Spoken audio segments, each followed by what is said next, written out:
So I think today's subject is quite different.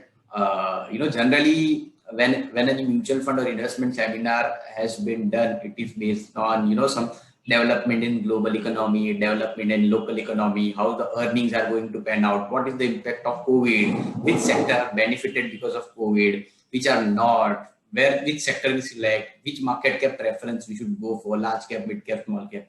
This is what is generally the matter of the subject matter of any webinar or seminar. So today we are going to talk on an entirely different subject, which has nothing to do with economy, market, crude price, currency, fiscal deficit, current account deficit, because all these things are not in our control. Market, where the market is heading tomorrow, on Monday, on Friday, on next month, after budget, pre-budget, nobody knows, which is not out of in our control, right? That is not in our control. Crude price, higher crude price, we have to take it. Lower crude price, we have to take it, right? So we are a receiver of all those things. We can't control those prices. We can't even control the markets also. What we can control? So if we control the controllables that is within inside us, we can definitely make a very good investment success, and that is what we are going to talk about today, right? So optimize your behavior and optimize your return, right? So we can never maximize our wealth unless we can optimize our mind. We need to optimize our mind first, and that is what is the first thing which we need to understand, and why it is important. So why our brain, our mind, how we react to the various situations make lot of difference to our investment return. That is what we are going to discuss today, right? So if you see, this is our brain, right? One is a science part of our brain and one is a art part of our brain. So economy is given to us, right? It is a science part, right? And the market is nothing but it is an art part, right? So that is what we need to understand, how this functions. So for example, GDP is growing, it is economy. Some company reporting good earning, some company reporting bad earning, it is economy. How people react to those situations, that decide the price of that stock, right? Which is nothing but market. So how a price is derived when a buyer and seller meets, and both are having the opposite tendency. So buyer like that stock, that this company will grow faster than anything else, so he wanted to buy, and seller wanted to sell that stock because he thinks that everything has been done into this stock and I wanted to sell this stock. So when two person with opposite tendency meets, the trade happens. So there is one buyer and there is one seller. The price of the stock decides by the desperation of buyer and seller. If there are so many buyers than the seller, then the stock price increases. If the buyer desperation is higher than the seller desperation, stock price increases. If the reverse happens, if the seller desperation is higher than the buyer desperation, what will happen? The stock price goes down, right? And if there are more sellers than the buyer, for example, in March 2020, the sellers were desperate and they wanted to sell at any price because it was a lockdown, it is unprecedented situation, everybody wanted to run away from that situation. So many sellers and they are desperate, right? So the buyer and sellers, when meet each other, they decide the stock price, and which we call as a, broadly we can say it is a Sensex or a Nifty, and it is how the people, how the participant is reacting to the economy is nothing but is market. So the economy is a science and a market is an art, because in people behavior is depends on how they feel rather than what is the fact, right? So fact versus feeling is also important. So that is what is the market. It makes the market. So market is more art and the economy is more science. How the art is reflecting the science part is nothing but can make an investment success and can lead to an investment failure also. So that is what we need to understand. So see, this is a bell curve, right? So for example, in last 15 years, the Sensex return is 15%, right? So bell curve is nothing but where each individual is falling. So for example, the right hand side of the bell curve is positive and a good return. The left hand side of the bell curve is negative and bad return. And in between, there is a average return, right? So if you see, if the market return is 15% for last 15 years, the weighted average return of each individual who are the market participant would be different, right? But the weighted average return of all the individuals will be 15%. Now, some may be earning 25% CAGR return, so which is the right side of the bell curve, and they are very few. Some would be earning the return of say 15%, which is again the second portion where my pointer is moving. Most of the people earn, so the average people earn a return between some 8 to 12%, and then between 4 to 8% the second left quadrant, and then after 15 years of investing, the people return are either negative or below fixed deposit or a traditional instrument. So if you see, each individual return would be different, right? But the market return is 15%. But if you sum all the return, because if the left hand side of the bell curve, people, which is a small portion, have made a return of 5%, he has lost the return of 10%, which is the market return. That 10% has been added to those person who are on the right side of the extreme right of the bell curve, right? So if you see, the science is same for all the investor, right? The science is same. Crude has moved the same, economy has moved the same for all the investor. Why the return of different investors are different? Because of their behavior.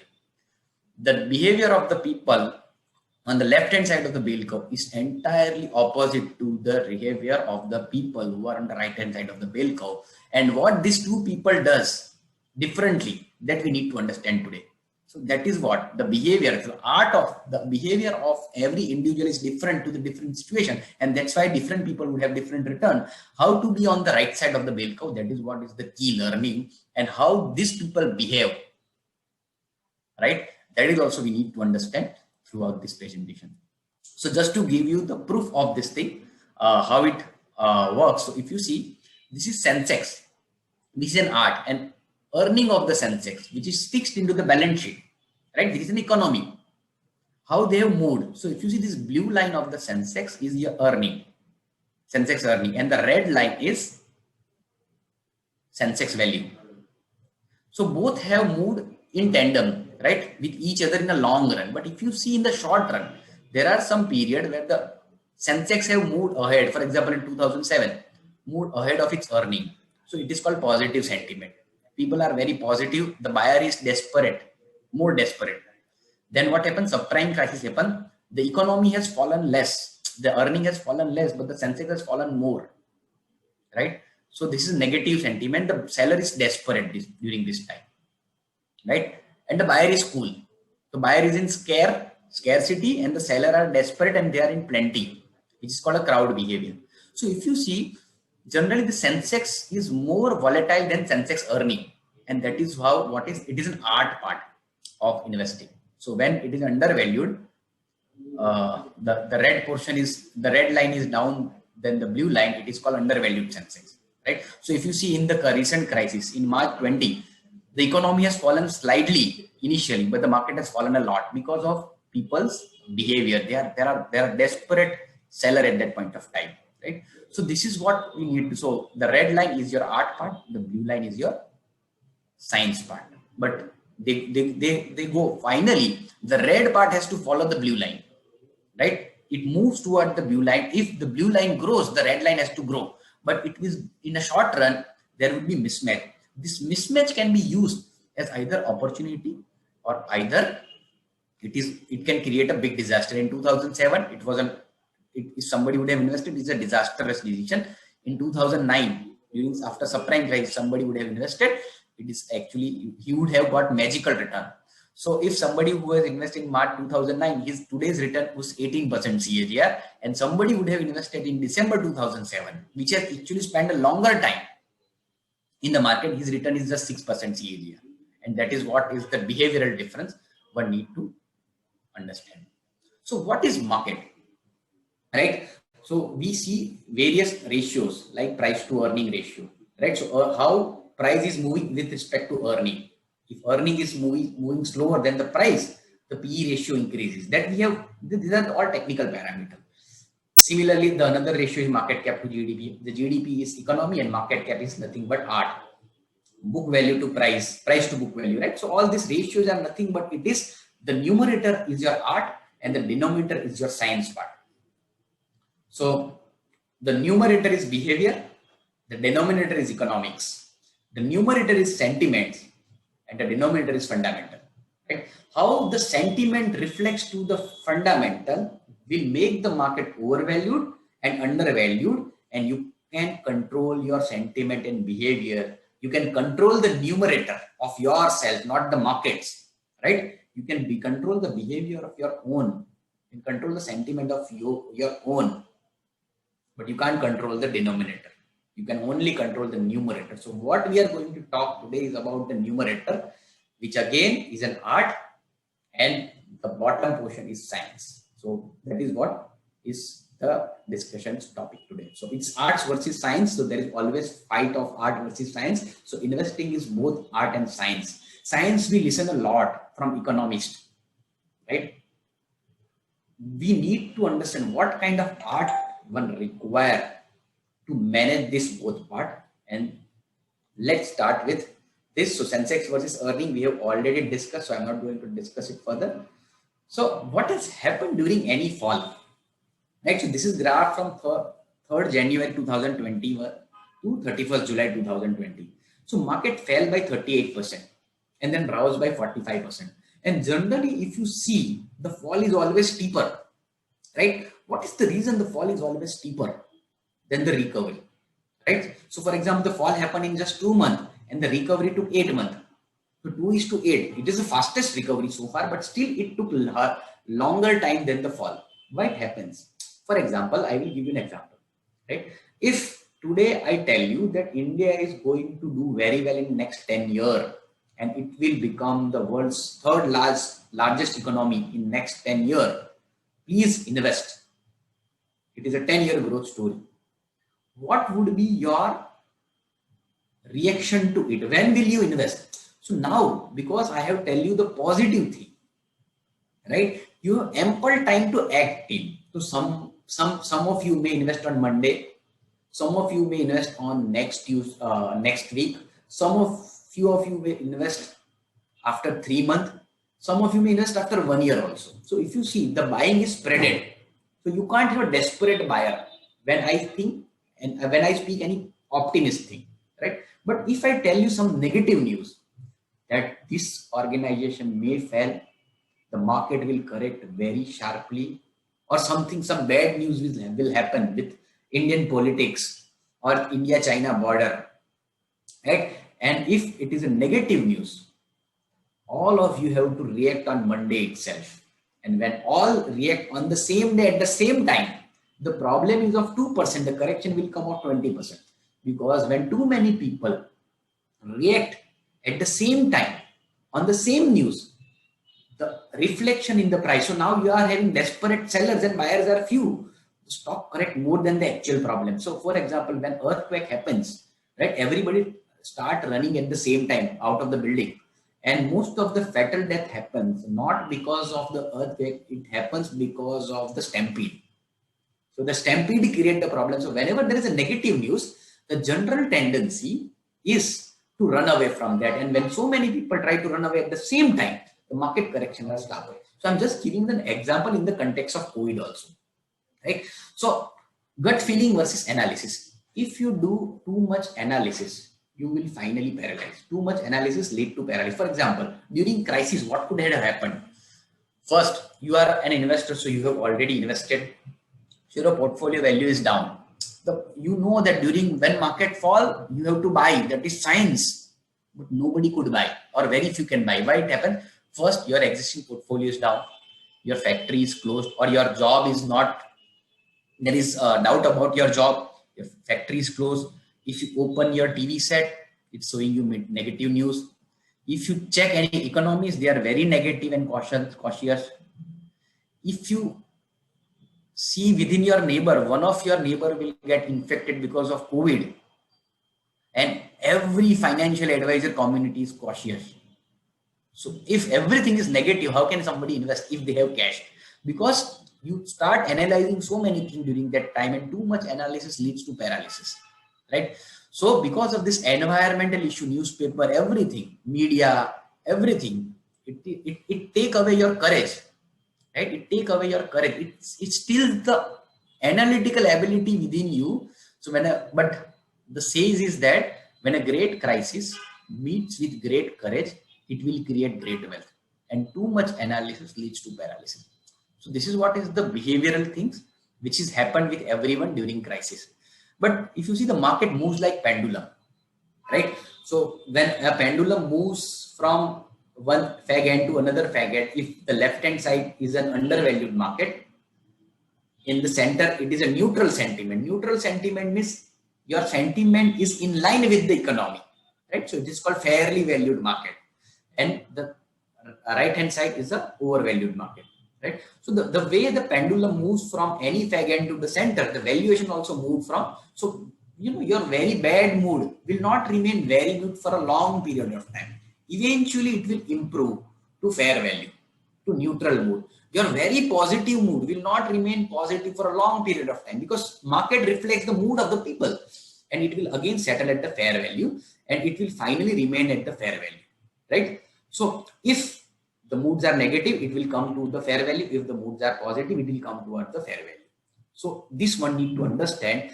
Even the economy will not improve faster, but the mood improve faster. So what happened during COVID? First, the mood deteriorate faster than the economy. So you have 40% correction is 2 months. Then slightly, gradually mood improves, and it came to the neutral zone. And so how it happens? So it has moved like a pendulum. So in March 2020 we were here. In May we have graduated. In October, November we have reached at the middle, right? So it has moved from very undervalued market, very negative sentiment to neutral sentiment. Now we are moving towards the positive sentiments, right? So we are somewhere over here. So how to take decision then, right? That is also very important.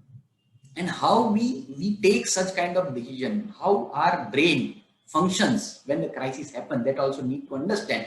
And it is called neuronomics. So one is economics and the other portion is neuronomics. So how the neuronomics work, right? To understand that, we also need to understand our brain. So for example, I will tell you very simple gut rules, a thumb rule or a gut feeling analysis to take a right decision, right?